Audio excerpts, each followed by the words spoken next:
Buenos días, mis queridos alumnos. Empezamos la primera sesión de grabación sobre el tema de la compensación como forma de extinguir las obligaciones. La compensación está regulada como tal en los artículos 1714 a 1723 del Código Civil. Leo la definición del 1714, hago unos comentarios al respecto, menciono algo del 1715 y presento una especie de teoría general sobre el tema para que ustedes puedan comprender todas y cada una de las situaciones que se derivan de la compensación. Dice la norma del 1714 que cuando dos personas son deudoras una de otra, se opera entre ellas una compensación que extingue ambas deudas del modo y en los casos que pasan a explicarse en los demás artículos del Código Civil. Y dice el 1715 que la compensación se opera por el solo ministerio de la ley y aún sin conocimiento de los deudores, y que por tanto ambas deudas se extinguen recíprocamente hasta la concurrencia de sus valores desde el momento en que entre unas y otras existan una serie de requisitos que están previstos también en el 1715. De manera que la compensación es una forma de extinguir las obligaciones. Es una forma de extinguir las obligaciones porque una persona es acreedora y otra persona es deudora en una obligación, y estas personas son a su turno deudoras y acreedoras en otra obligación. De manera que lo que caracteriza el fenómeno de la compensación es que las personas son recíprocamente acreedoras y deudoras. La ley dice, en este caso, particularmente en el 1714, dos personas son deudoras una de otra. Entonces, resulta que Natalia es mi acreedora de 100. Natalia es acreedora de 100, yo soy deudor de 100. Y en otra obligación distinta, por otro fenómeno distinto, con otra causa distinta, yo soy acreedor de Natalia de 100. Entonces, en la primera obligación soy deudor de Natalia y en la segunda obligación Natalia es deudora mía. De allí que la disposición dice que son recíprocamente deudoras. ¿Qué implica lo anterior? Que en dos obligaciones que seguramente tienen diferentes causas, las personas son recíprocamente acreedoras y deudoras. En la obligación siempre hay un sujeto activo y siempre hay un sujeto pasivo. Vale decir, siempre hay un acreedor y siempre hay un deudor. No tenemos obligación con una sola persona. Y resulta que si en otra obligación diferente, esas personas de la primera son a su turno deudoras y acreedoras, se produce entre ellas una compensación. Cuando Natalia me dice, oiga Carlos, págueme los 100 que me debe, y yo voy, le llevo los 100 que le debo, y al momento en que ella los coge, se los retiro y le digo, es que usted me debe también 100. De manera que yo le pago los 100, pero los cojo porque usted me debe a mí 100. Desde ese punto de vista somos recíprocamente acreedores y deudores, y por tanto se extinguen las obligaciones. ¿Qué sucede cuando el objeto de prestación no es exactamente equivalente, no es igual, no es el mismo? Resulta que yo le debo a Natalia 100 y Natalia me debe a mí 80. Entonces, cuando yo le voy a pagar los 100 a Natalia, entonces Natalia de esos coge los 100, me entrega 80, se queda con 20 y se produce una compensación que extingue ambas obligaciones. Solo que como las obligaciones no tienen la misma medida desde el punto de vista del objeto, esa compensación es parcial. Quedará subsistente la deuda de los 20. ¿Por qué motivo? Porque 80 es inferior a 20. De manera que desde ese punto de vista ustedes entenderán que la compensación puede ser total. ¿Cuándo hay una compensación total? Cuando los dos objetos de prestación son iguales, idénticos. Son los mismos en cantidad. Y es parcial cuando uno es mayor que el otro. Entonces se extinguirán las deudas hasta la concurrencia de la menor. Y subsistirá el resto, subsistirá el saldo. Dice luego en 1715 que es uno de los fenómenos tal vez más complicados de la compensación, o de pronto el único más complicado de la compensación, que la compensación opera por el solo ministerio de la ley. O sea, la compensación opera en los términos del 1715 ipso iure, por el solo ministerio de la ley, sin necesidad de consentimiento o conocimiento de los deudores, etcétera, etcétera. Opera por ministerio de la ley.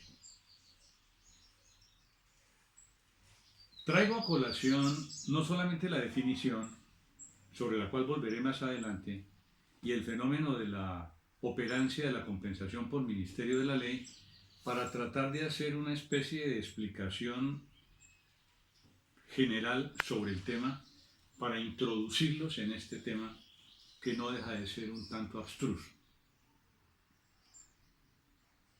Hay tratadistas que consideran que la que la compensación es legal en la medida en que se cumplen los términos de la ley, es voluntaria o convencional en la medida en que puede ser pactada por las partes, es facultativa y es judicial.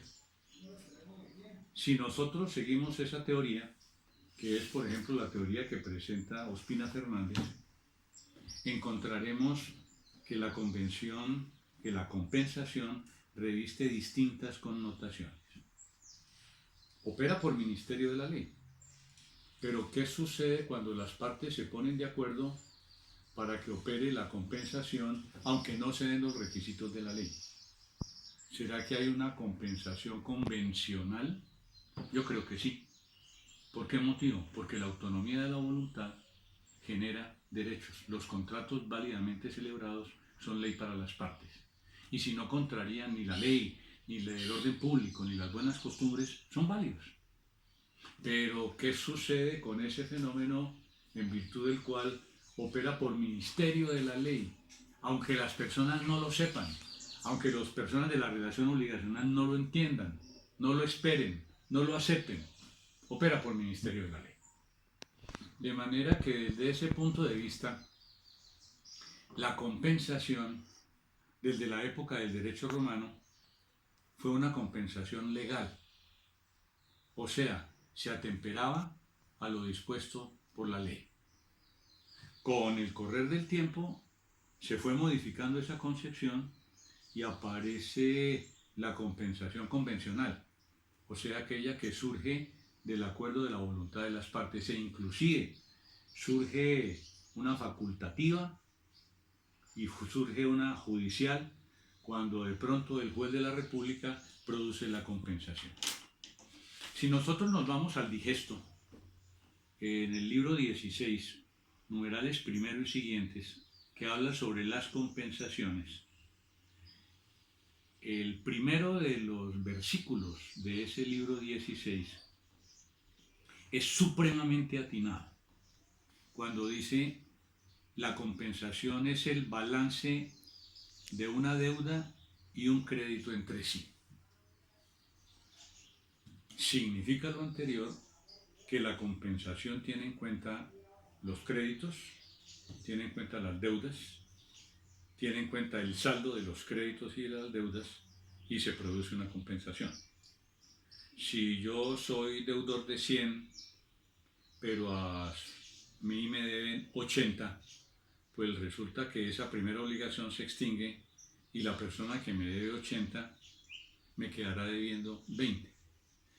Y si resulta que yo soy comerciante y como comerciante tengo un sistema de cuenta corriente, no estoy hablando de la cuenta corriente bancaria, sino que estoy hablando de un sistema en virtud del cual hago muchas operaciones y realizo muchas operaciones, contrato de suministro, me están suministrando permanentemente helados o me están suministrando permanentemente carne de hamburguesas y yo las vendo y pago y recibo y vuelvo y pido y vuelvo y pago y vuelvo y recibo, etcétera, etcétera. Ese contrato, que se conoce como un contrato de cuenta corriente y que está reglamentado por los artículos 1245 y siguientes del Código de Comercio hasta el 1261, dice el primero de ellos, en el 1245, para que ustedes tengan idea de ese fenómeno, lo siguiente. En virtud del contrato de cuenta corriente, los créditos y los débitos derivados de las remesas mutuas de las partes se considerarán como partidas indivisibles de abono o de cargo en la cuenta de cada cuenta correntista, de modo que sólo el saldo que resulte a la clausura de la cuenta constituida constituirá un crédito exigible.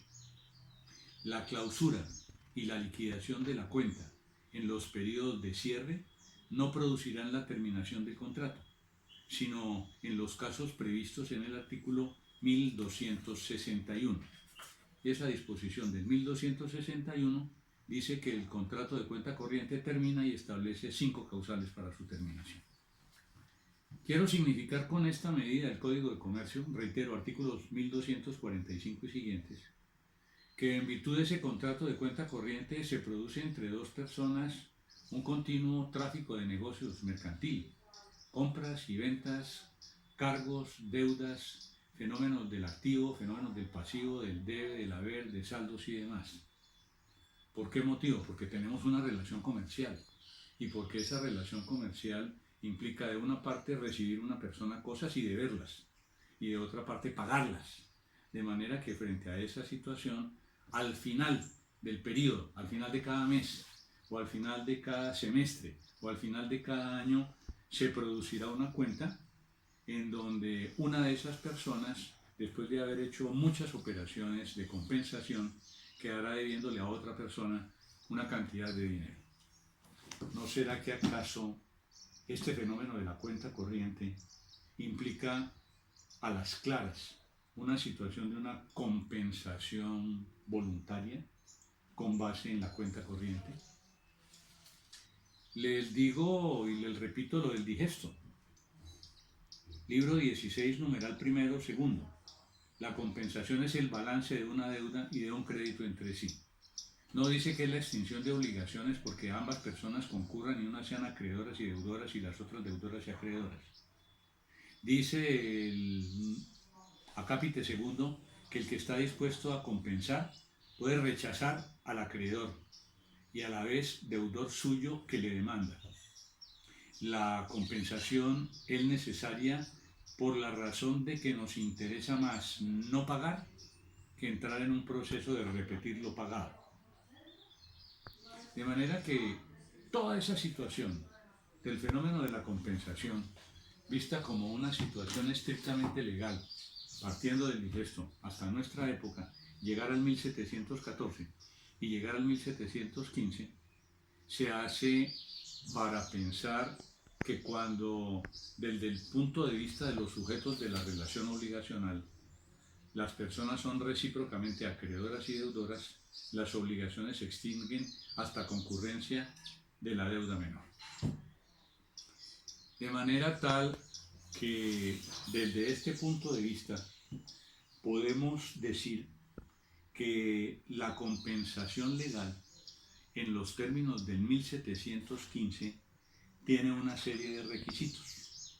Primero, que las obligaciones existan recíprocamente entre dos personas que son las mismas. En segundo lugar, que tengan por objeto cosas fungibles del mismo género y calidad. En tercer lugar, que ambas obligaciones sean actualmente exigibles. En cuarto lugar, que las dos deudas sean líquidas. Y por último, que los respectivos créditos sean embargables. Es lo que dice el artículo 1715, cuando expresa que para que se dé la compensación, las deudas, dos, en donde hay una primera obligación y una segunda obligación que generan deudas, deben tener las calidades siguientes. Primero, que sean ambas de dinero o que sean ambas de cosas fungibles o que sean ambas de cosas indeterminadas de igual género y calidad. Ese es el primero de los requisitos que establece el 1715. En segundo lugar, que ambas deudas sean líquidas. En tercer lugar, que ambas deudas sean actualmente exigibles. Y al final hay un inciso, después del numeral tercero, que dice de fenómenos en virtud de los cuales, si se dan, se impide la compensación. Manifiesta, las esperas concedidas al deudor impiden la compensación, pero esta disposición no se aplica al plazo de gracia concedido por un acreedor a su deudor. Si entendemos la compensación como una forma de extinguir las obligaciones, en donde dos personas son recíprocamente deudoras y son recíprocamente acreedoras, en la práctica los requisitos para que se dé esa compensación son 4. O simplemente desde el punto de vista del 1715 son 4. Deben concurrir la compensación entre personas que son a su turno acreedoras y deudoras. De manera que yo no puedo compensar la deuda de otra persona distinta, sino que las dos personas de las dos relaciones obligacionales tienen que ser las mismas. No puede ser el representante legal, no puede ser el mandatario, no puede ser el fiador, no puede ser el mandante, tienen que ser las mismas personas. Existe un requisito de identidad personal para que se dé la compensación, con la calidad de que ellas sean a su turno ambas deudoras o deudoras y acreedoras. En segundo lugar, dice el 1715 que ambas deudas deben ser o bien de dinero o de cosas fungibles o de cosas indeterminadas de igual género y de igual calidad. Analizamos esta situación y manifestamos que la primera obligación tiene como objeto la prestación de dinero y en otra obligación entre las mismas personas se tiene también como objeto de prestación el dinero. De manera que en la primera obligación el objeto de prestación es el dinero y en la segunda obligación el objeto de prestación es también el dinero. Dinero, y digo yo, independientemente de su naturaleza. Pueden ser pesos con pesos o pesos con yuanes o pesos con euros, porque en Colombia está permitido el hecho de adquirir deudas en otras monedas distintas, solo que al momento del pago tendrán que liquidarse y convertirse a la tasa de cambio. Si yo le pido al banco que me otorgue una carta de crédito por $1000 para pagar mercancías en el extranjero y debo pagar esa carta de crédito de inmediato, el banco le pagará a mi vendedor en el extranjero a través de su corresponsal $1000 y pagará en dinero. ¿Será que a mí me toca pagarle los $1000? El banco lo que hace es una operación en donde coge los $1000, le aplica la tasa representativa de cambio al momento de hacer el pago y dice, como el dólar vale hoy 4.000 pesos por dólar, pues simplemente usted debe 4 millones de pesos. De manera que en los términos del 1715, esas prestaciones que son de obligaciones dinerarias tienen que ser en dinero. En segundo lugar, dice el código que pueden ser de cosas fungibles. ¿Cuáles son las cosas fungibles? Dice la disposición del artículo 663 del Código Civil que las cosas muebles se dividen en cosas fungibles y en cosas no fungibles. O sea, la división de las cosas muebles, no de los inmuebles, es una división que opera desde el punto de vista de las cosas fungibles y de las cosas que no son fungibles. Son fungibles aquellas que no puede hacerse el uso conveniente a su naturaleza sin que se destruyan. Las especies monetarias, sigue diciendo la disposición del artículo 663, en cuanto a perecen para el que las emplea como tales, son cosas fungibles. De manera que tenemos el devaneo de considerar que las cosas fungibles son las cosas consumibles, las cosas que uso y las cosas que gozo y se consumen, como el dinero. Entonces cojo el dinero, con el dinero compro otras cosas, le entrego el dinero a la persona que vende las cosas y para mí el dinero desaparece. O como una botella de vino, en donde descorcho la botella de vino, me la bebo y el vino desaparece. O como el arroz, que lo uso para el almuerzo, una libra de arroz y desaparece. Y entonces pretendo considerar que las cosas fungibles son las cosas que desaparecen con su uso, con su goce, que son consumibles. Cuando en realidad el concepto exacto y pertinente de las cosas fungibles es que pueden ser reemplazadas por otras del mismo género y cantidad, y que el fenómeno es totalmente distinto. El ejemplo tradicional de la doctrina con la botella de vino para explicar la cosa fungible es sencillo.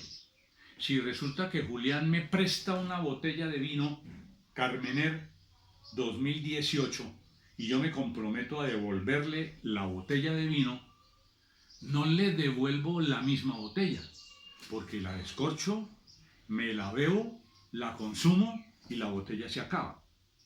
Voy al supermercado, compro una botella de vino Carmener 2018 y se la entrego a Julián. Es un bien de género. Y le entrego una botella de vino de la misma cepa, del mismo año. ¿Por qué? Porque la puedo reemplazar. No por el hecho de que me la consumí, es fungible. De manera que la fungibilidad no tiene que ver con el fenómeno de la consumibilidad de las cosas. Si Julián me presta la botella de vino porque tengo un bar y es una botella de vino rara y la pongo en el aparador del bar, la pongo en el sitio preferente del bar para que la gente la mire y la observe, ¿será que yo la descorcho, me bebo el vino, me bebo la botella, el whisky, lo que sea, y después tengo que devolver la misma botella? Devuelvo esa botella. Seguramente cuando Julián me la pida, la bajaré del bar y se la devolveré y es la misma. ¿Hay consumición de ese fenómeno del vino, del whisky, del trago? No. De manera que lo que dice el 1715 con relación al fenómeno de los requisitos para que opere la compensación es que las cosas pueden ser cosas fungibles. Y las cosas fungibles son cosas muebles. Hay una discusión, la traeré adelante a colación, sobre si de pronto puede operar la compensación con relación a los inmuebles. Dice por último esa primera parte del numeral primero del 1715 que ambas cosas pueden ser indeterminadas de igual género y calidad. Pienso que las cosas no son indeterminadas, las cosas tienen que tener una determinación.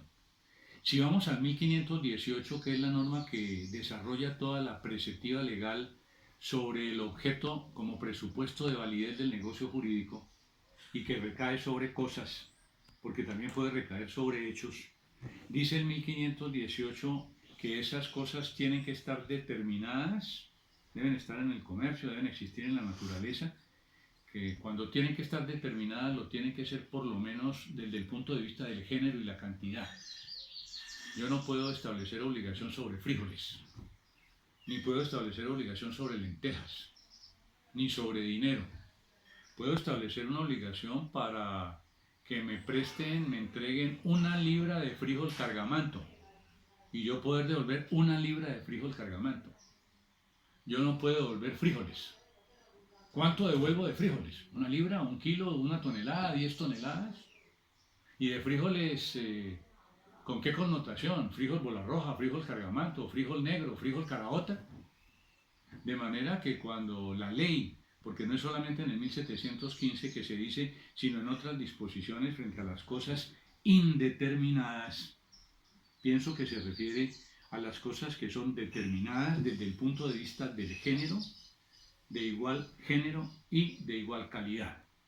De manera que puede ser sobre 50 litros de vino, 100 hectolitros de vinagre, de determinada cantidad, con determinada calidad, con la cantidad que se ha previsto.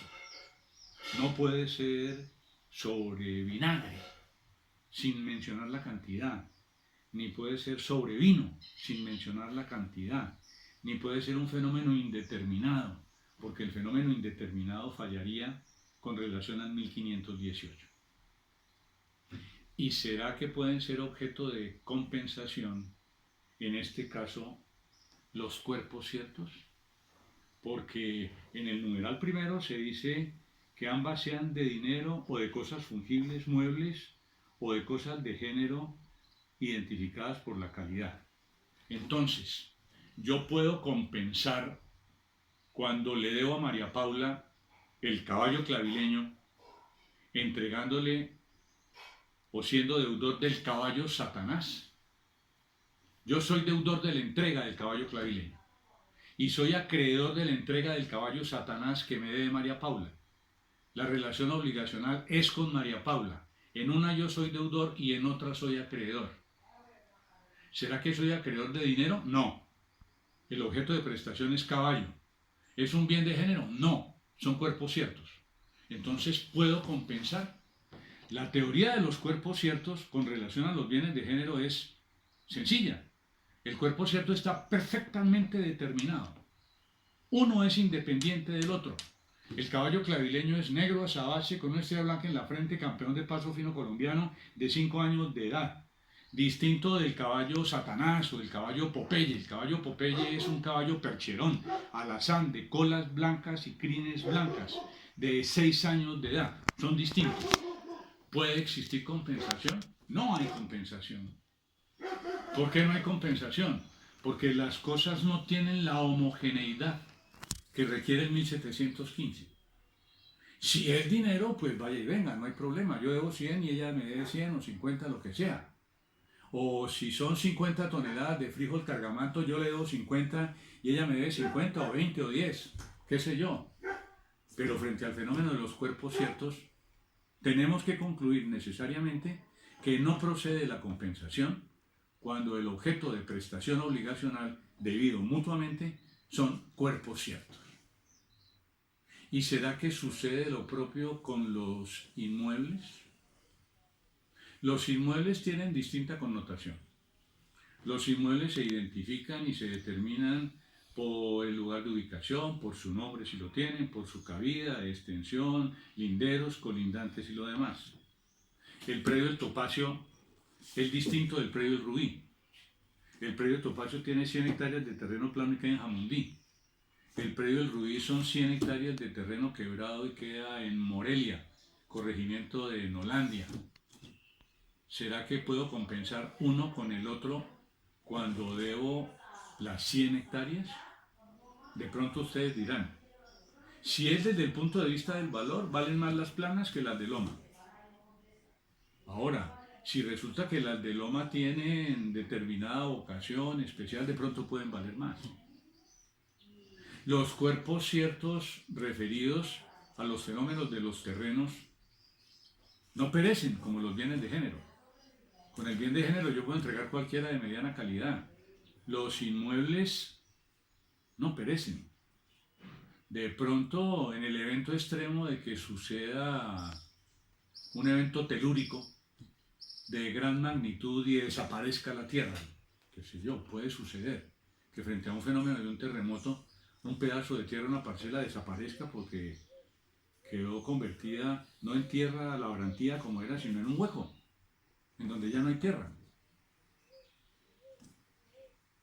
Las minas tienen esa connotación, porque las minas, siendo bienes inmuebles, se pueden agotar. Una mina de oro, una mina de carbón, una mina de cobre, etcétera, etcétera. Pero frente a esa consideración es difícil que podamos predicar que para objeto de compensación operan los bienes inmuebles. El profesor Ospina Fernández dice que él no ve imposible que se pueda dar una compensación en materia de bienes inmuebles cuando pueden ser del mismo género. Es decir, cuando tienen la misma configuración, cuando tienen la misma medida y por qué no de pronto el mismo valor. ¿Será que una tierra, la labrantía, generalmente en el extremo de esa tierra no puede ser igual a la misma tierra del mismo inmueble, la labrantía en el otro extremo? Puede que sí, puede que no. Pero lo cierto es que la tesis implica frente a la compensación, según él, que en determinados eventos esos bienes inmuebles pueden ser objeto de compensación. De manera que estudiamos el numeral primero de los requisitos que trae el 1715 en materia de compensación. Cuando dice que los bienes objeto de compensación que se deben tienen que ser o de dinero, o de cosas fungibles, o de cosas indeterminadas de género, determinadas de igual género y calidad. Dice en segundo lugar el 1715 que ambas deudas tienen que ser líquidas. No estamos hablando de la liquidez del agua ni la liquidez de cualquier otro fluido, no. Estamos hablando de que cuando se menciona que las deudas sean líquidas, tienen que ser en primer lugar ciertas y tienen que estar determinadas y por tanto tienen que estar cuantificadas. Ese es el fenómeno de la determinación y de la liquidez de las deudas. La deuda puede no ser líquida cuando yo debo 100.000 pesos de capital y lo debo bajo intereses compensatorios o bajo intereses moratorios porque estoy en mora y no he pagado y no se han previsto cuáles. Si son los intereses corrientes civiles, si son los intereses moratorios civiles, si son los intereses moratorios mercantiles. Sé que debo los intereses, es más, los puedo cuantificar. ¿Por qué motivo? Simplemente cojo la mora, cojo el periodo en donde el deudor está en mora, aplico el 884 del Código de Comercio, que me dice que para los efectos mercantiles el interés moratorio es el 1.5 del interés corriente. Voy a la superintendencia financiera, pido la certificación de cuánto vale el interés corriente en los términos en donde no se ha pagado la obligación y los determino. ¿Cuál es la deuda por perjuicios cuando en una sentencia un juez condena al deudor a pagar perjuicios genéricos?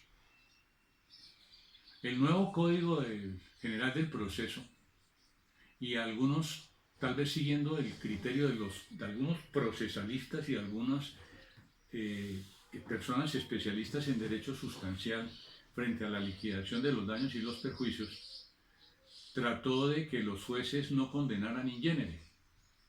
Cuando hay una condena in genere, existe la condena es clara, la condena procede. ¿Qué hay que hacer para objetivizar la condena? ¿Qué hay que hacer para llegar a la condena final? Pues simplemente probar cuáles son los daños y los perjuicios. Antiguamente se abría un incidente y en ese incidente se probaban los daños y los perjuicios.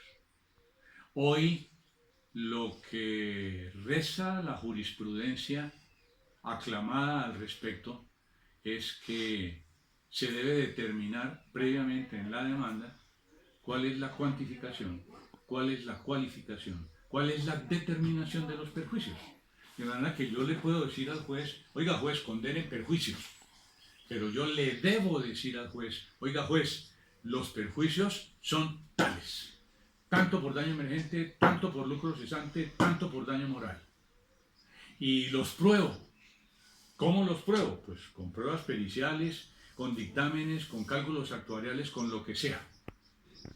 Y si al probarlos resulta que son menos de lo que en realidad yo pretendí en la demanda, seguramente en una pretensión subsidiaria le diré al juez: primera pretensión, tanto que valen los perjuicios. Segunda pretensión, señor juez, lo que resulte probado dentro del proceso por esos perjuicios, pero están perfectamente determinados. En eso consiste la explicación de lo que trae el 1715 cuando dice que ambas deudas deben ser líquidas, deben ser ciertas, deben estar determinadas. Si no lo están, no procede la compensación. En tercer lugar, manifiesta el 1715 que para que se dé ese fenómeno de la compensación, las deudas deben ser actualmente exigibles. ¿Qué significa que las deudas sean exigibles? No solo que sean ciertas, no solo que estén determinadas, sino que no estén sometidas ni a plazo, ni a condición, ni a modo. O sea, la obligación es pura y simple. La obligación no es a plazo, la obligación no es condicional, ni es un plazo suspensivo, ni es una condición suspensiva, ni es una condición resolutoria. ¿Por qué medida? Porque la obligación tiene que ser exigible. El antiguo 488 del Código de Procedimiento Civil decía que las características para que un documento preste mérito ejecutivo eran sencillas. Tenía que provenir del deudor o de una sentencia perfectamente ejecutoriada, y la obligación debía ser clara, expresa y exigible. Si yo le debo a Julián 500.000 pesos, pagaderos el 8 de diciembre del 2020, la obligación es cierta, la obligación está determinada, pero la obligación no es exigible.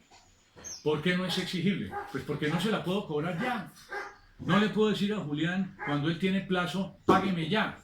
Otra cosa es que él renuncie al plazo.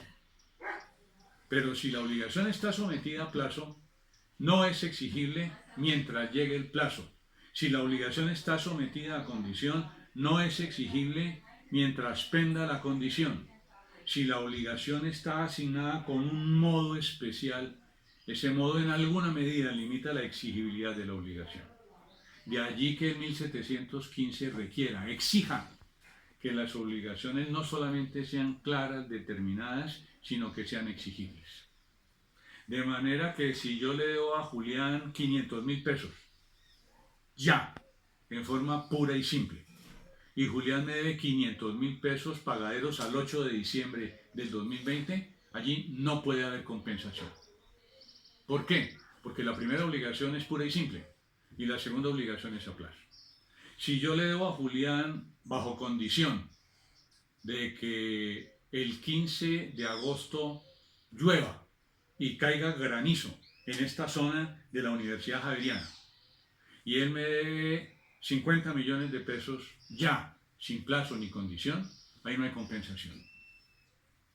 Significa lo anterior que para que exista esa compensación, las obligaciones tienen que ser ambas exigibles. ¿Y a qué tanto cuento? ¿Y a qué tanto fenómeno? ¿Y a qué tanta disposición o tanta discusión? Sencillo. Estamos hablando de los requisitos de la compensación, que es una compensación legal porque se cumplen o se deben cumplir los requisitos de la ley. Julián y yo somos recíprocamente acreedores y deudores, pero nuestras obligaciones no cumplen con los requisitos del 1715. Falla en cualquiera de los 4 numerales del 1715, no hay compensación. Si resulta que la relación obligacional está entre Carlos y Juan y María, no puede haber compensación, porque las personas vinculadas como recíprocamente deudoras no lo son. Entonces, para que proceda la compensación como forma de extinción de las obligaciones, y voy más allá, para que proceda esa compensación como una fórmula legal que es la que establece el 1714 y la que establece el 1715, se tienen que dar los requisitos de la ley. Y los requisitos de la ley son la identidad de las partes como fenómeno general y los tres supuestos previstos en el 1715. Se deben dar ellos, completos, totales. Si no se dan, no hay compensación. Por lo menos, compensación legal. ¿Entienden el fenómeno? El fenómeno no es nada distinto. Es simplemente aplicar en alguna medida esas normas viejas del digesto que hablan sobre compensación como balance entre una deuda y un crédito, pero con los requisitos establecidos en el 1715. Y si vamos al Código de Comercio, con las normas previstas para la cuenta corriente, repito, 1245 y siguientes, con los requisitos establecidos en la ley. Quiero, en esta primera parte de la charla, dejar muy claro el requisito que establece la parte inicial del 1715 sobre la identidad de las personas de la primera obligación y de cualquier otra obligación que tienen que tener esa reciprocidad, siendo deudores y siendo recíprocamente acreedores. La norma del 1716, que procedo a leer, establece e insiste en ese fenómeno. La leo completa.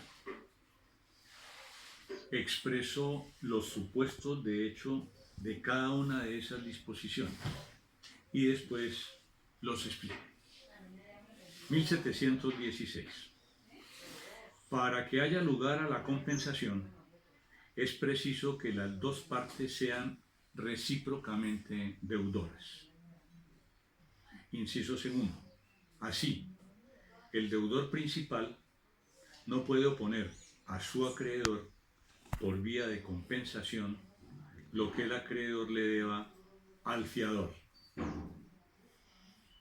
Ese fenómeno del 1716, inciso segundo, habla de la relación crediticia y habla de la relación del acreedor con el fiador.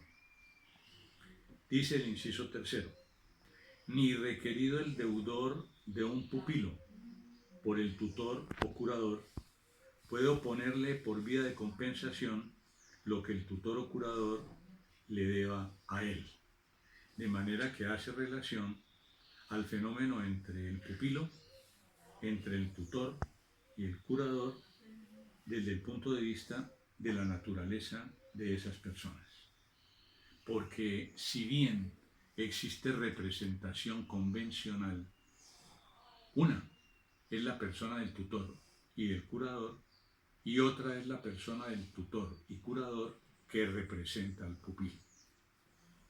Y dice el inciso cuarto, ni requerido uno de varios deudores solidarios pueden compensar su deuda con los créditos de sus codeudores contra el mismo acreedor, salvo que éstos se los hayan cedido. De manera que en este caso es el caso en donde se da la solidaridad pasiva y el acreedor demanda a uno de los deudores solidarios que no puede compensar ese crédito con lo que el acreedor le deba a otro de esos mismos deudores solidarios. Esta disposición del 1716 trata de explicar cómo se da la relación interpartis, cómo se da ese fenómeno de ser dos personas recíprocamente deudoras y cómo operan desde el punto de vista de la fianza, desde el punto de vista de la representación y desde el punto de vista de la solidaridad, porque esos son los tres casos que pregona el 1716. Analicémoslos uno por uno. Cojan papel y lápiz y frente al papel y lápiz hacemos la siguiente gráfica. Tenemos un acreedor, que es el acreedor A1, tenemos un deudor, que es el deudor de uno, el acreedor en la parte superior de la relación, el deudor en la parte inferior de la relación, y tenemos un fiador. Fiador que actúa en los términos del contrato de fianza. Y en los términos del contrato de fianza es en los términos que manifiesta el artículo 2361, que dice: la fianza es una obligación accesoria, en virtud de la cual una o más personas responden de una obligación ajena, comprometiéndose para con el acreedor a cumplirla, en todo o en parte, si el deudor principal no la cumple. La fianza puede constituirse no solo a favor del deudor principal, sino de otro fiador. De manera que en los términos del artículo 2361, el fiador le dice al acreedor: oiga, acreedor 1, si su deudor 1 no le paga, yo le pago. La fianza es un contrato de garantía. Y como contrato de garantía es una relación jurídica entre el fiador, que es un tercero ajeno a la relación obligacional, y el acreedor. Porque el fiador le dice al acreedor: si el deudor no le paga, yo le pago. ¿Será que puede existir entonces, en los términos del 1716, compensación entre acreedor y deudor cuando el fiador lo es del acreedor? Dice la disposición: el deudor principal no puede oponer a su acreedor. En la gráfica que ustedes han creado en su papel, D1 no le puede proponer a A1 la excepción de compensación, diciendo que el acreedor es, en otra relación obligacional, deudor del fiador. En principio tenemos el fiador que le promete al acreedor, y en otra relación obligacional distinta, que ustedes pondrán en su papel, tenemos que en este caso el fiador es el acreedor de A1. Primera relación, A1 y D1. A es acreedor, D es deudor. Segunda relación, el fiador es el acreedor. ¿De quién? Del acreedor de la primera relación obligacional. En los términos del inciso segundo del 1716, ese deudor 1 no puede oponer a su acreedor que lo demanda por vía de compensación lo que él mismo le debe al fiador.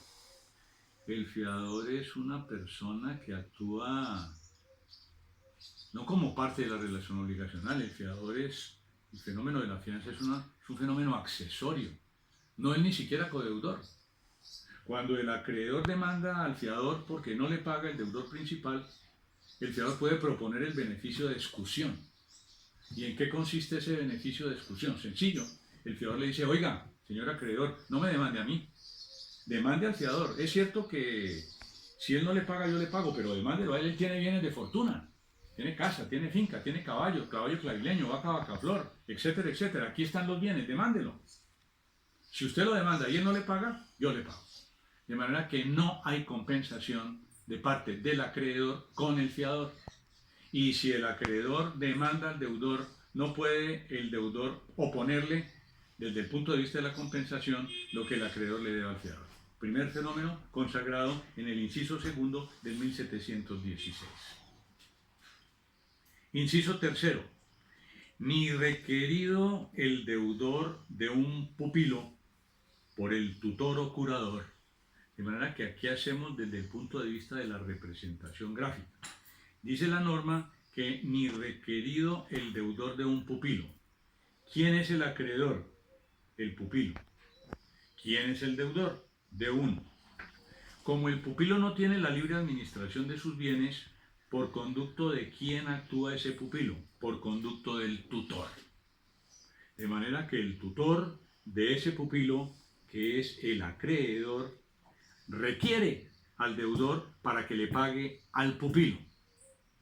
El deudor le pagará al pupilo, no directamente porque no tiene la libre administración de sus bienes, La persona que está facultada y autorizada para recibir en este caso es el tutor.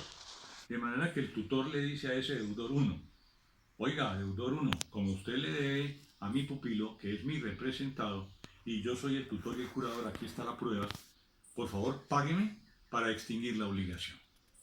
¿Qué dice entonces el inciso tercero del 1716?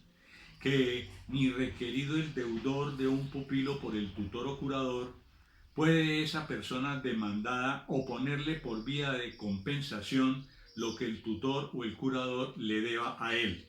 Si en otra relación obligacional ese deudor de uno es acreedor del tutor, no le puede proponer por la vía de la compensación, no puede enervar la demanda del tutor que actúa en representación del pupilo, proponiéndole la compensación porque él, a su turno, el tutor es deudor de ese deudor 1 a quien se le cobró inicialmente la obligación.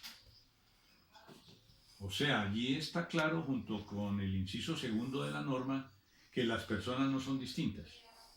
De pronto ustedes podrán considerar, allí hay una representación, y esa representación opera en virtud de la representación legal y opera en representación del mandato.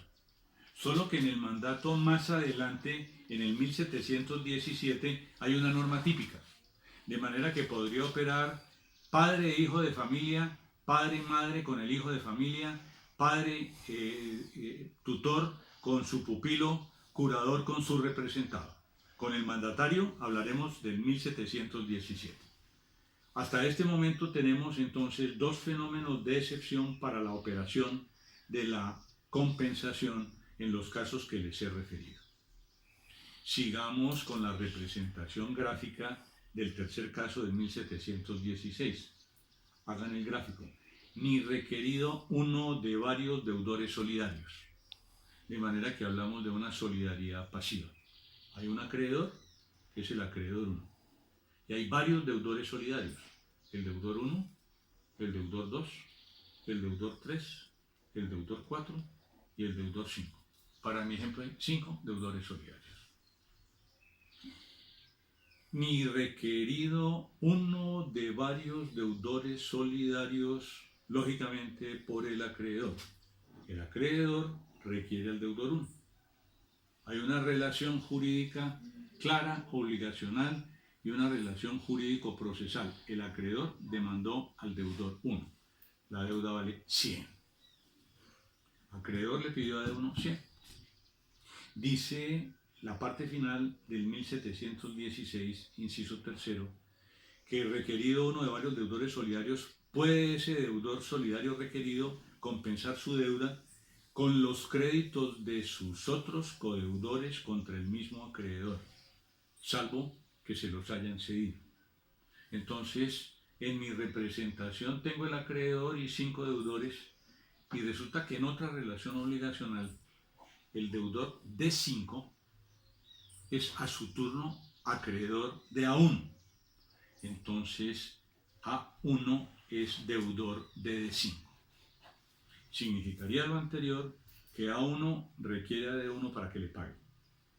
Y D1,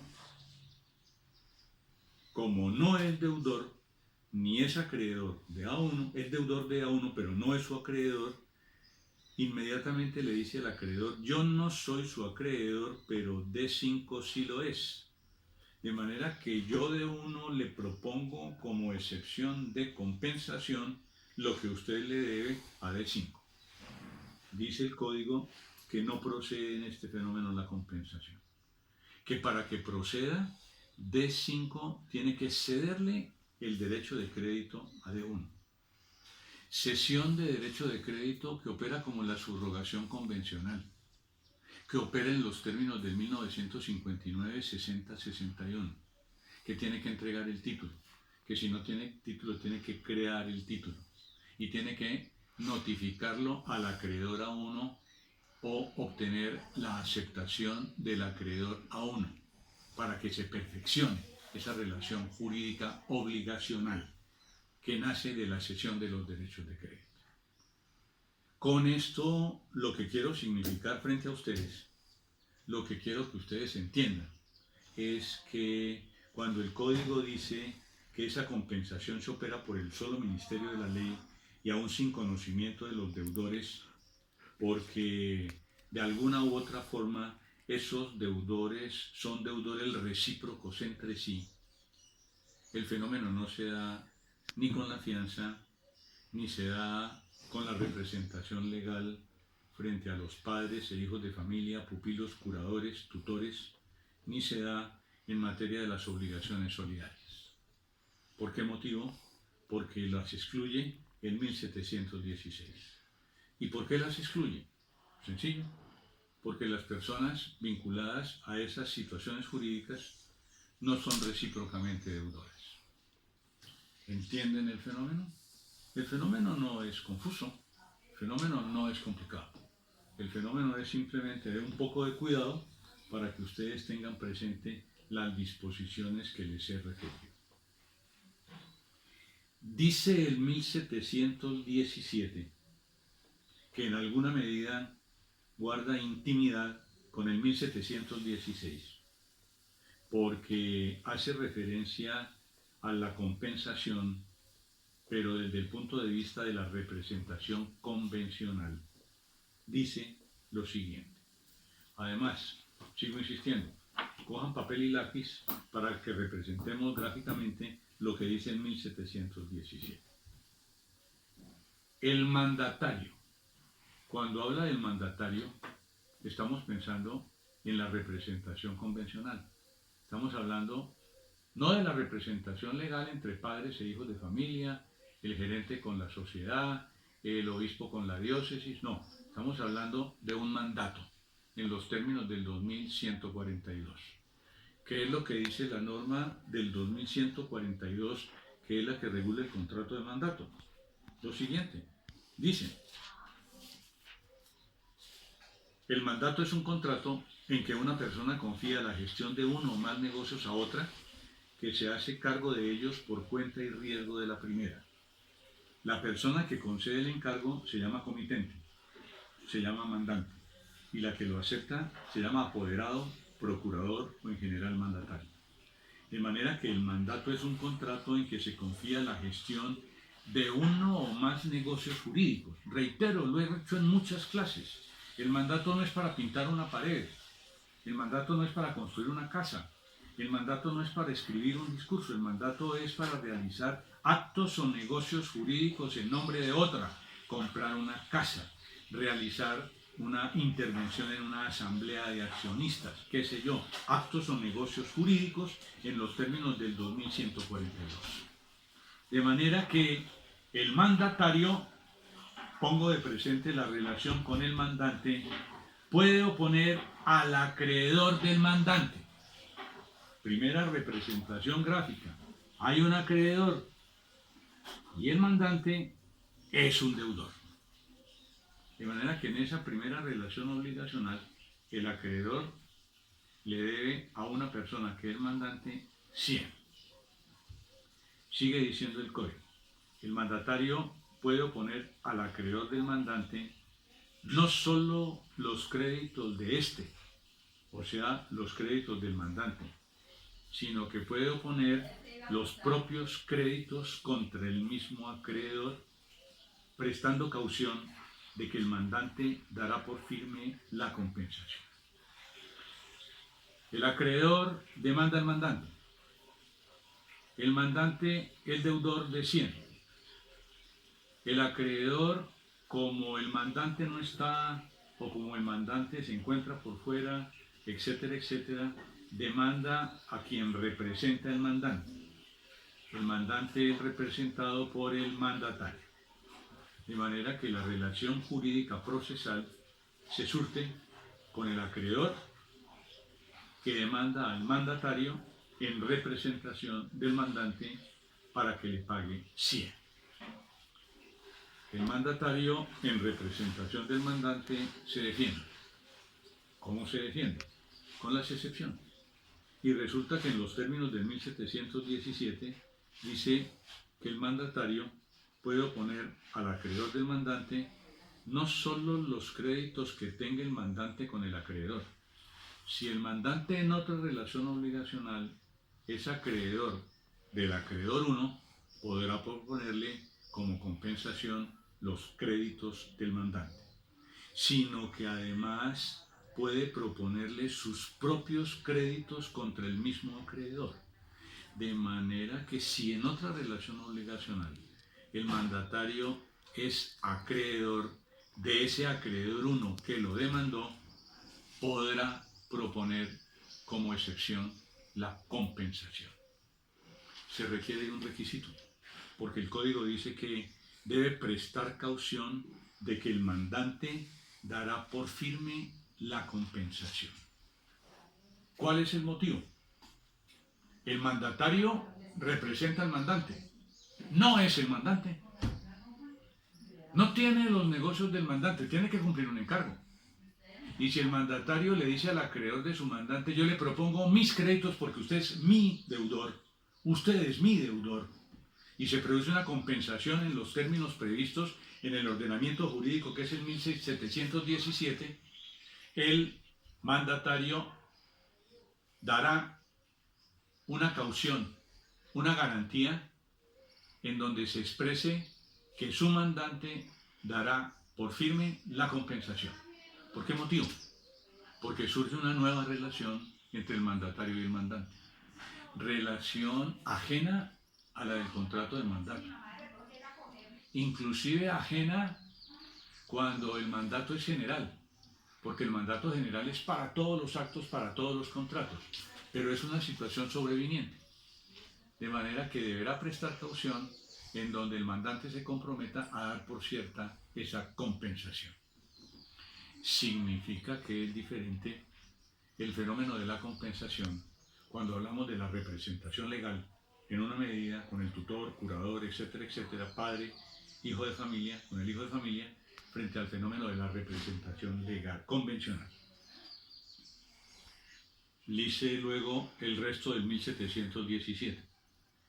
Pero no puede compensar con lo que el mismo mandatario debe a un tercero, lo que éste debe al mandante, sino en virtud del mismo mandante.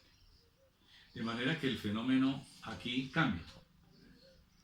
Lo que sucede es que el tercero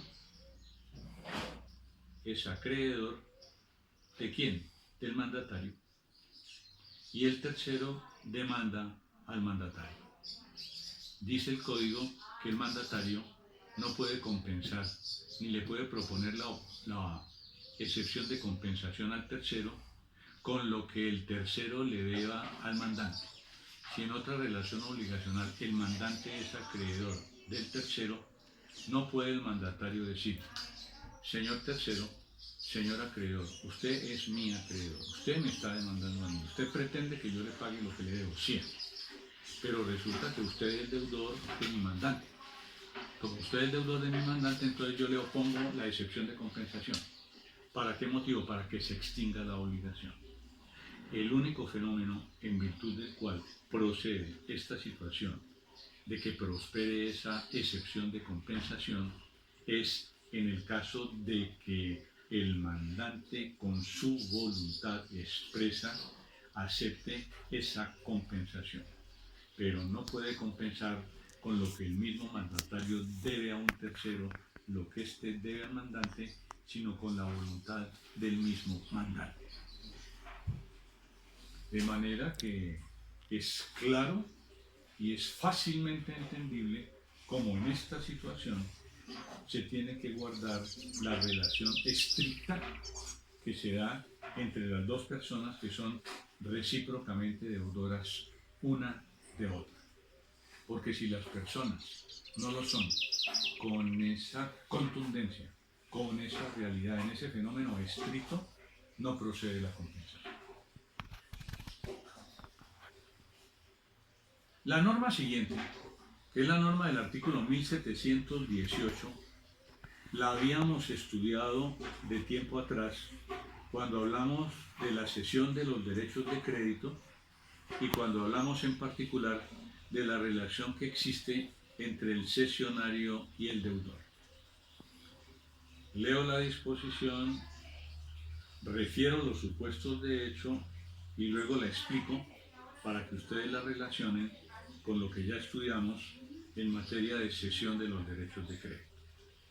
Dice el 1718, el deudor que acepta sin reserva alguna la cesión que el acreedor haya hecho de sus derechos a un tercero, no podrá oponer en compensación al cesionario los créditos que antes de la aceptación hubiera podido oponer al cedente. Inciso segundo. Si la cesión no ha sido aceptada, podrá el deudor oponerse al cesionario y podrá oponerle al cesionario todos los créditos que antes de notificársele la cesión haya adquirido contra el cedente, aun cuando no hubieran llegado a ser exigibles sino después de la notificación. Entendamos el fenómeno.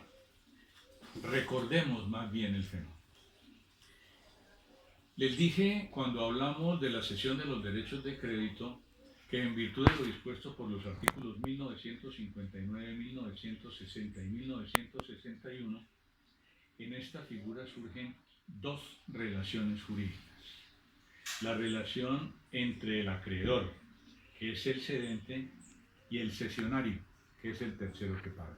Esa es una relación. ¿Saben ustedes o recuerdan ustedes que esa relación implica la transferencia del título contentivo del crédito?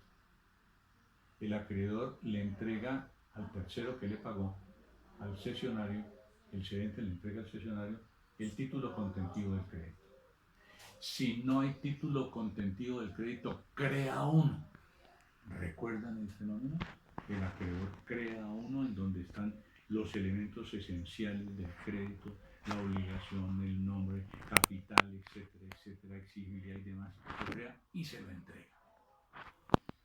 Y luego surge una segunda relación, que es la segunda relación que se da entre el cesionario, que es el tercero que pagó, y el deudor. ¿Por qué motivo? Porque la cesión de los derechos de crédito no requiere el consentimiento del deudor. Si lo requiriese, sería novación. No sería cesión de derechos de crédito ni subrogación. Sería novación. Entonces, el cesionario tiene que ir con su título donde el deudor y notificarle la cesión. Les dije, la cesión se notifica y eventualmente se acepta por parte del deudor. Pero la notificación procede. La notificación no se puede soslayar. La notificación no se puede preterir. Hay que hacerla. ¿Quién la hace? El cesionario, que ha recibido los derechos del acreedor. De manera que ese cesionario va y notifica al deudor. Le dice, oiga, deudor, su acreedor me cedió el derecho de crédito. Aquí está el título. Aquí están todos los elementos del título. De manera que a partir de este momento, usted deberá tenerme a mí como su acreedor. El primitivo acreedor salió, no por novación, simplemente por cesión de derechos de crédito. Salió. Yo soy ahora su acreedor. De manera que lo estoy notificando. El deudor debe notificarse. Y en ese momento, el deudor debe proponer todas las excepciones que tenga. Es allí donde le dice, oiga, no le debo 100, le debo 80. Es allí donde le dice, oiga, esa deuda no tiene intereses. Oiga, esa deuda es para pagar en Barranquilla y no en Cali. Oiga, esa deuda no es de 100, es de caballo clavileño o de un caballo. O es allí donde le dice, un momento, la obligación está extinguida. ¿Por qué? Por compensación. Porque si bien es cierto que yo le debo 100 a ese acreedor que le cedió el crédito, él también me debe a mí 100. De manera que opera la compensación por pleno derecho, 1715. Y tiene que manifestarlo el deudor.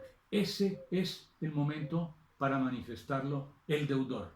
Allí es donde el deudor manifiesta todas las excepciones que tiene, porque si no, corre el riesgo de esta disposición.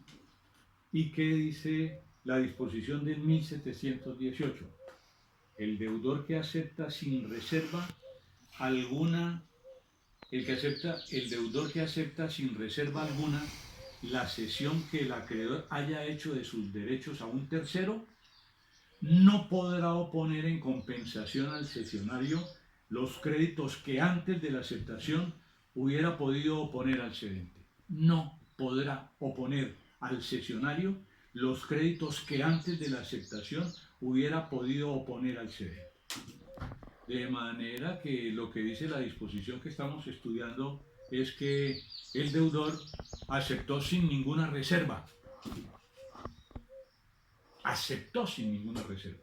No está diciendo que se notificó, está diciendo que aceptó sin reserva.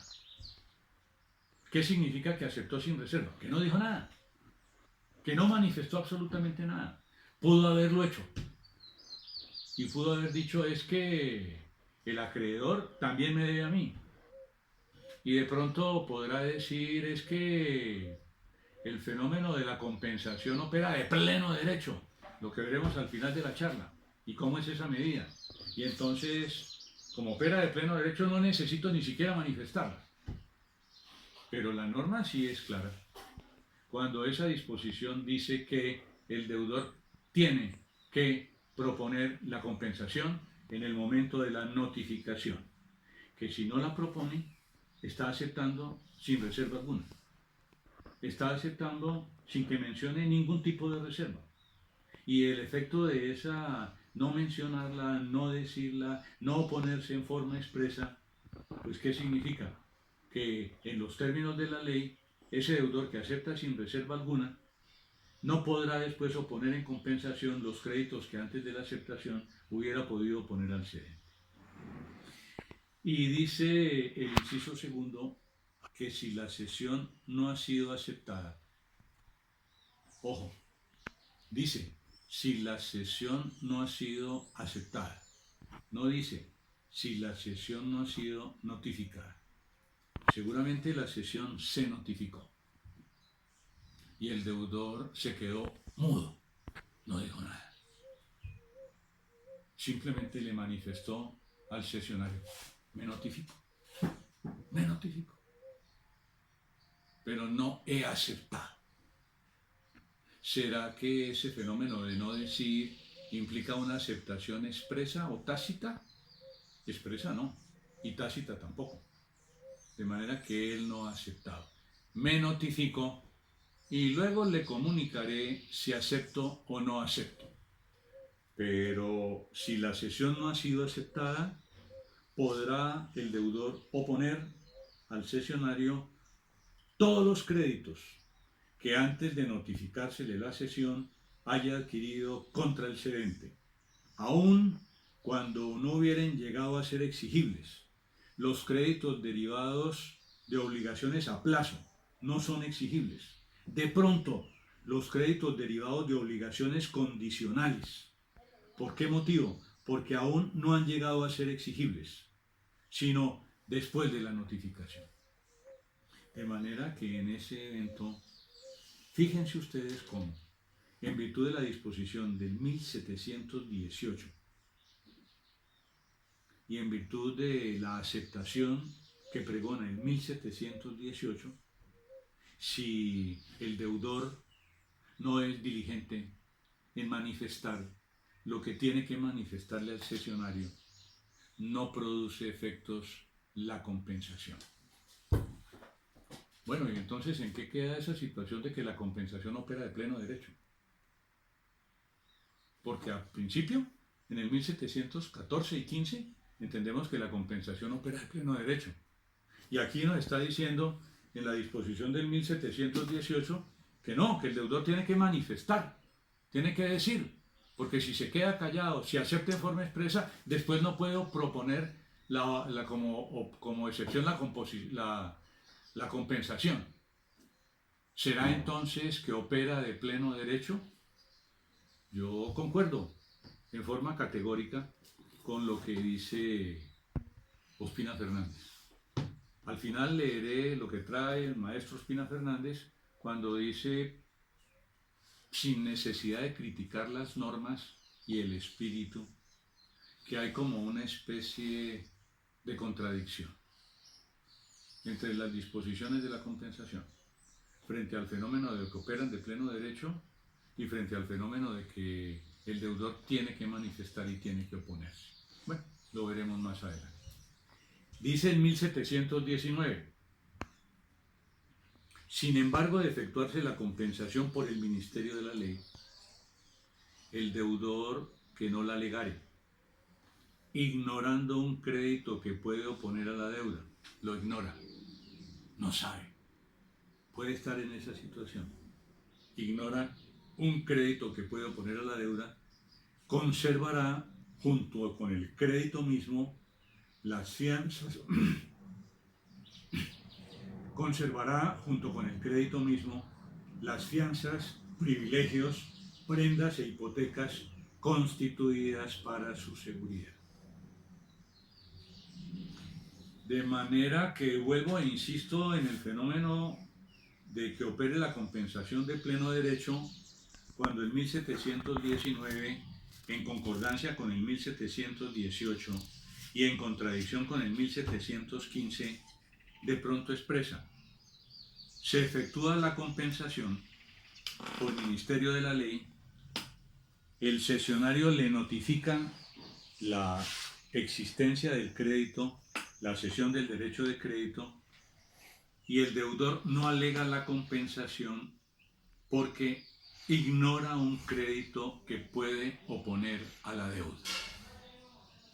Lo ignora. Cuando dice que lo ignora, entiendo que esa ausencia no es culpable, sino que lo ignora. Y entonces, como lo ignora, dice el código que conserva no solamente el derecho de crédito, sino que adicionalmente puede oponer a la deuda y puede conservar con ella el crédito mismo, las fianzas, los privilegios, las prendas, las hipotecas constituidas para su seguridad.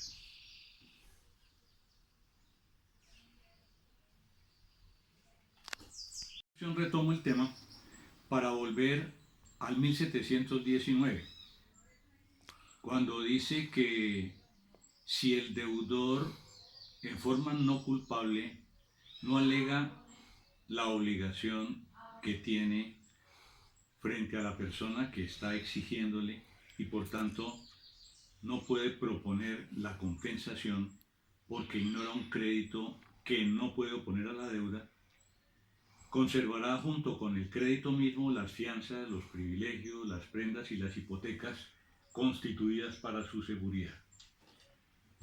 De pronto implica lo anterior, que en el proceso judicial el acreedor, dentro del fenómeno del proceso ejecutivo contra el deudor demandado, lo ejecuta.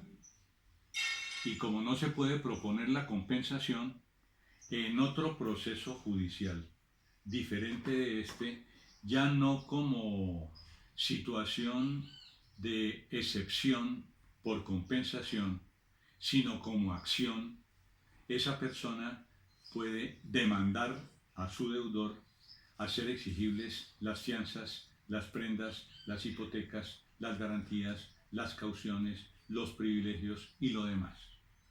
¿Por qué motivo? Porque al no proceder la compensación, pues la obligación subsiste, y subsiste con fianzas, prendas, hipotecas y demás. Recordemos que el efecto principal de la compensación es extinguir la obligación por concurrencia de calidad de acreedores y deudores. Si no se puede porque no procede la excepción de compensación, pues la segunda obligación queda viva. Y la segunda obligación queda viva con todos sus adealas y aditamentos, capital, intereses, gastos de transferencia, costos, etcétera, etcétera. Si es bien de género, si es cuerpo cierto, lo que sea, con sus fianzas, con sus prendas, con sus hipotecas. Lo que se discute dentro de este fenómeno, porque la sanción es supremamente drástica. La sanción que trae la disposición del 1718 es draconiana.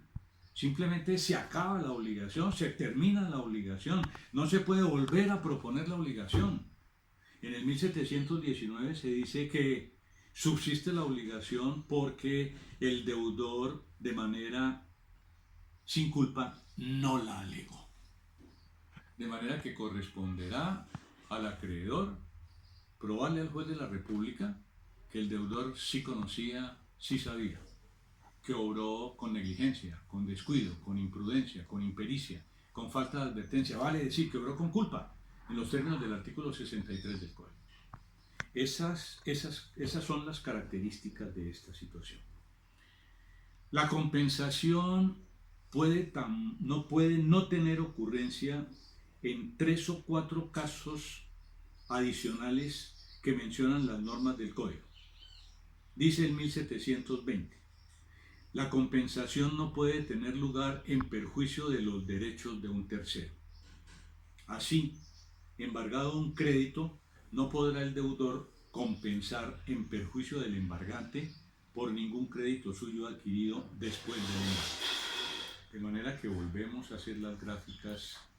Hay un acreedor, que es el acreedor 1, hay un deudor, que es el deudor 1, y hay un tercero. Este señor tercero es acreedor del acreedor 1. En otra relación obligacional, el tercero es el acreedor y el deudor es el acreedor A1. ¿Qué es lo que hace el tercero? Propone un proceso ejecutivo singular, ejercita una acción cambiaria en los términos del Código de Comercio y le dice al juez de la República: oiga, juez de la República, ese acreedor a quien yo estoy demandando en este proceso tiene un derecho de crédito. El deudor 1 le debe 100, de manera que yo le pido a usted que embargue el derecho de crédito. Cumple el fenómeno de la caución en los términos del Código General del Proceso, el juez ordena el embargo y produce un oficio en donde el juez de la República le dice al deudor 1, deudor 1, ese crédito, esa deuda que usted tiene con el acreedor 1, no se la puede pagar a él. Tiene que consignarla a órdenes del juzgado. Tiene que coger los dineros y consignarlos a órdenes del juzgado. De manera que por conducto de este oficio, yo, juez de la República, en virtud de lo que dice el ordenamiento jurídico, embargo el derecho de crédito. Usted no le puede pagar al acreedor. Sabemos, lo hemos visto en la nulidad del pago, en el 1636, en el objeto ilícito, en los contratos, etc., que cuando las deudas se encuentran embargadas, cuando el juez ha mandado retener el pago, el deudor no le puede pagar al acreedor, el pago es nulo. De manera que frente a ese fenómeno, la deuda queda embargada. Se respeta el derecho del tercero. No se puede oponer como compensación en los términos del 1720, porque se vulnerarían los derechos del tercero. Una vez que está embargado el derecho de crédito, no puede el deudor compensar en perjuicio del embargante por ningún otro crédito suyo adquirido después de la notificación del embargo. De manera que si con posterioridad D1 se convierte en acreedor de A1, no podrá proponerse el fenómeno de la compensación porque se estarían lastimando los derechos del tercero. Los derechos del tercero se deben respetar. Y se deben respetar no solamente en virtud de esa compensación de que habla el 1720, sino que tienen un espectro mucho más propio cuando hablan de la nulidad del pago hecho por el deudor al acreedor y cuando hablan del objeto ilícito en la enajenación. Esa es una situación clara y puntual. Dice el 1721 que no puede oponerse compensación a la demanda de restitución de una cosa a que su dueño ha sido injustamente despojado, ni puede oponerse compensación a la demanda de restitución de un depósito o a la demanda de restitución de un comodato, aun cuando perdida la cosa solo subsista la obligación de pagarle en dinero, y que tampoco podrá oponerse compensación a la demanda de indemnización por un acto de violencia o de fraude, ni a la demanda de alimentos no embargables. De manera que en los términos del 1721 surgen por lo menos 4 o 5 fenómenos en los cuales no procede como excepción la compensación. No procede cuando hay una demanda de restitución de una cosa de la que ha sido injustamente despojado su dueño. Resulta que un tercero despoja al dueño del caballo clavileño,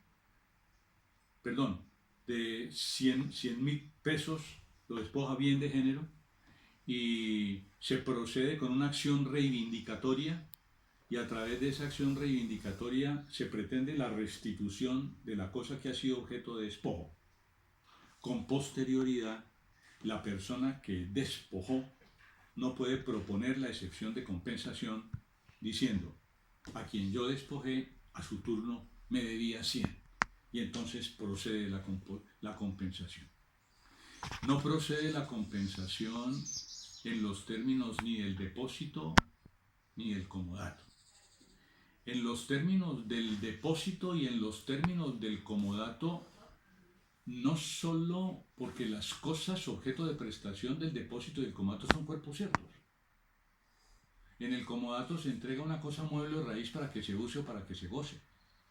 En el depósito se entregan también cosas muebles que se guardan por parte del depositario y que de pronto se convierten en cuerpos ciertos.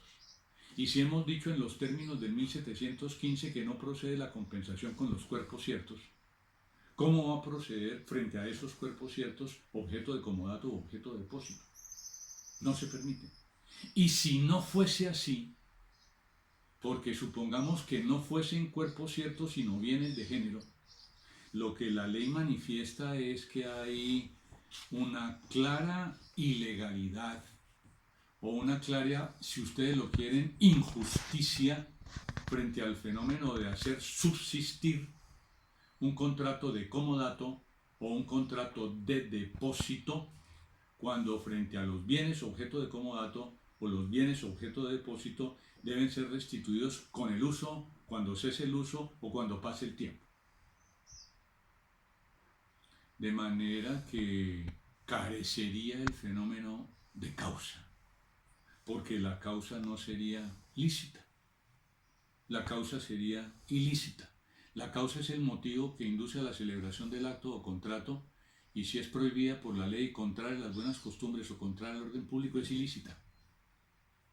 De manera que si yo entrego en comodato un caballo y resulta que el caballo se pierde, y frente a esa situación está la obligación de pagarlo con otro del mismo género, o supongamos que sea un cuerpo cierto, y el cuerpo cierto se pierde y se cambia por la obligación de pagar su precio, 100.000 pesos, y resulta que la persona que tiene que pagar los 100.000 pesos a su turno es acreedora mía en otro negocio, pues no procede la compensación. Es un simple fenómeno de ausencia de causa. De manera que en esos términos de la disposición del 1721 no procede la compensación. Tampoco procede la compensación a la demanda de indemnización por un acto de violencia o de fraude, ni a la demanda de alimentos no embargables. Si como consecuencia de un fenómeno de violencia, como consecuencia de un delito, como consecuencia de un fraude, existe responsabilidad civil extracontractual. Recordemos que en los términos del 2341, el que ha cometido una culpa o el que ha cometido un delito que infiere daño a otro es obligado a resarcir perjuicios. Entonces una persona me lesiona en una riña y yo adelanto un proceso de responsabilidad civil extracontractual pidiendo indemnización de perjuicios que valen 100.000. Si la persona que a su turno me lesionó es mi acreedora de 100.000, yo no puedo proponer la excepción, él no puede proponer la excepción de compensación. ¿Por qué motivo? Porque es simplemente un fenómeno en donde claramente se pone de presente que será mejor el resarcimiento del delito de esa culpa que el fenómeno de la composición, cuando lo que se pretende es la moralidad, cuando lo que se pretende es la legalidad. Y lo propio con los alimentos, porque los alimentos constituyen una partida en beneficio de ciertas personas a las que la ley ha conferido ese derecho en forma típica y expresa para subvenir sus necesidades normales de la vida. Entonces, en esos 4 o 5 casos no puede haber compensación. Si hay muchas deudas compensables, deben seguirse las mismas reglas que la imputación de pago. Los remito al fenómeno de la imputación de pago. Y cuando dice el 1723, ambas deudas no son pagaderas en un mismo lugar, ninguna de las partes puede oponer la compensación a menos que una deuda y otra deuda sean en dinero y que el que opone la compensación tome en cuenta los gastos de transferencia de la cobranza. Permítanme leerles o por lo menos explicar esa situación de cómo opera o cómo debiera operar en Colombia el fenómeno de la compensación legal y de los efectos de la compensación legal. ¿Cuáles serían los criterios imperantes para el efecto? Permítanme leer brevemente este tema de Ospina Fernández en el libro de Régimen General de las Obligaciones, página 444 y siguiente. Dice Ospina Fernández que en el sistema suizo y en el sistema del Código Civil alemán de 1900, la diferencia entre la compensación convencional, la compensación legal, la compensación judicial es ostensible. Manifiesta que, primero, la compensación no opera ipso iure, en vista de la coexistencia de las obligaciones recíprocas, sino que ofreciéndose las condiciones legales, cualquiera de las partes interesadas puede invocarla mediante la simple declaración a la otra parte. No se requiere que esta declaración se postule dentro de un proceso, sino que puede ser preventiva, o sea, formulada extrajudicialmente para evitar un litigio. Segundo, que las obligaciones por compensar no tienen necesariamente por qué ser exigibles ni líquidas. Si han nacido simultáneamente, es de presumir que cada una de las partes se ha obligado en consideración a la obligación contraída por la otra parte. Y si las obligaciones no son coetáneas, cabe deducir que quien se obligó después tuvo en la mira la deuda primeramente contraída en su favor. Dice con relación al fenómeno tercero que la declaración de parte que determina la compensación, como su denominación lo indica, tampoco es un acto jurídico constitutivo sino declarativo, que la compensación no se opera por el solo querer del declarante, sino porque su manifestación precipita los efectos de una situación preexistente y cuya eficacia estaba entonces en latencia. Y dice como numeral cuarto que la compensación facultativa del derecho alemán y del suizo difiere fundamentalmente en el aspecto indicado de la compensación convencional, de la facultativa o la judicial en nuestro sistema, que ellas solamente se dan en defecto de la compensación legal, cuando ésta no opera desde el momento en que se presenta la coexistencia de las obligaciones recíprocas. Palabras más, palabras menos, lo que yo entiendo que manifiesta en esta aseveración el profesor Ospina Fernández es que, si bien es cierto el código dice que la compensación opera de pleno derecho, no hay tal, porque las personas tienen que proponer la excepción. La excepción tiene que ponerse de presente en los términos oportunos, tiene que ser precisa, tiene que ser clara, tiene que ser categórica, debe existir de acuerdo con los postulados legales. No se puede dejar de proponer mediante actos de culpa de la persona que la puede proponer, de negligencia, imprudencia, impericia. ¿Cómo es eso que opera legalmente y después hay 2 o 3 artículos que dice que tiene que la persona que la va a proponer manifestarla en forma clara? En el caso de la compensación en la cesión de los derechos de crédito, en el caso de la compensación en la subrogación convencional. De manera que para mí el fenómeno es un simple fenómeno de mala interpretación de las disposiciones que han regido todo el fenómeno de la composición, del digesto, de las leyes de partidas, del fenómeno del fuero juzgo, del fenómeno de la legislación de las leyes de Indias, del fenómeno de Potier, del fenómeno de Domat, del fenómeno de los franceses, los italianos y los alemanes. Lo que nuestro código ha hecho es una mala transcripción del derecho romano. Los dejo para que piensen y tengan en la cuenta esa inquietud. Gracias.